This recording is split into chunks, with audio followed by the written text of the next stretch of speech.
1857 ഒന്നാം സ്വാതന്ത്ര്യ സമര പോരാട്ടത്തിന്റെ നായകൻ മംഗൾ പാണ്ഡെയുടെ 197ാം ജന്മദിനമാണ് ഇന്ന്. ആത്മാഭിമാനം പണയം വയ്ക്കില്ലെന്ന് ബ്രിട്ടീഷുകാരുടെ മുഖത്ത് നോക്കി പറഞ്ഞ ധീരനായ ഭാരതപുത്രനായിരുന്നു അദ്ദേഹം. ഇന്ത്യൻ ദേശീയതയുടെ മിഴിവാർന്ന പ്രതീകമായി മംഗൾ പാണ്ഡെയുടെ ഓർമ്മകൾ ഇന്നും ജ്വലിക്കുന്നു.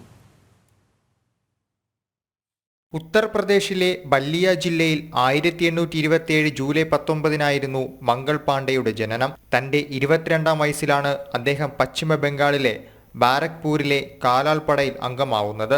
വലിയ പ്രതീക്ഷയോടെയായിരുന്നു അദ്ദേഹം ബ്രിട്ടീഷ് പടയിൽ ചേർന്നത്. എന്നാൽ 1857 മാർച്ച് 29 റോയൽ ഇന്ത്യൻ ആർമി സൈനികനായ മംഗൾ പാണ്ഡെയോട് തന്റെ മേലുദ്യോഗസ്ഥൻ തോക്കിൽ തിരനിറയ്ക്കാൻ ആവശ്യപ്പെട്ടു. പക്ഷേ ബ്രാഹ്മണനായ മംഗൾ പാണ്ഡെ എതിർപ്പറിയിച്ചു. മൃഗക്കൊഴുപ്പ് ചേർത്ത തിരകളാണ് നിറയ്ക്കാൻ ആവശ്യപ്പെട്ടത്. ഇതേ തുടർന്ന് തന്റെ റെജിമെന്റ് മേജറിന് നേരെ മംഗൾ പാണ്ഡെ വെടിയുതിർത്തു. വിവരമറിഞ്ഞ ജോയ്സി ഹെയ്സ എന്ന ബ്രിട്ടീഷ് ഉദ്യോഗസ്ഥൻ പാണ്ഡെയെ അറസ്റ്റ് ചെയ്യാൻ ഉത്തരവിട്ടു. ചുമതലയേൽപ്പിച്ച ഇന്ത്യക്കാരനായ ഇഷാരി പാണ്ഡെ മംഗൾ പാണ്ഡെ അറസ്റ്റ് ചെയ്യാൻ വിസമ്മതിച്ചു. മംഗൾ പാണ്ഡെയെ വിട്ടയക്കാൻ സിപ്പായിമാരുടെ അപേക്ഷ നിരസിച്ചത് പ്രകോപനമുണ്ടാക്കി. ആജ്ഞ അനുസരിക്കാത്ത എല്ലാവരെയും ജോയ്സി വെടിവെക്കുമെന്ന് ആക്രോശിച്ചു.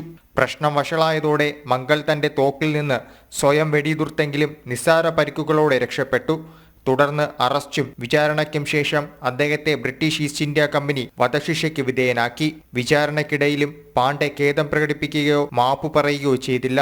ഏപ്രിൽ 18 പാണ്ഡെയെ വധശിക്ഷയ്ക്ക് വിധിക്കാൻ തീരുമാനിച്ചിരുന്നത്. എന്നാൽ വലിയ കലാപം പൊട്ടിപ്പുറപ്പെടുമെന്ന നിഗമനത്തിൽ ഏപ്രിൽ 8 തന്നെ വധശിക്ഷ നടപ്പിലാക്കാൻ തീരുമാനിച്ചു. ഈ നീക്കം മീററ്റ് കലാപത്തിന് തിരിതെളിയിച്ചു.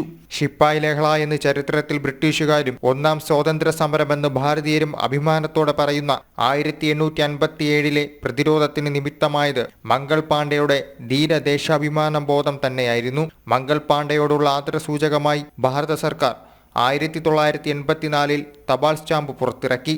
നാഷണൽ ഡെസ്ക്, ജനം.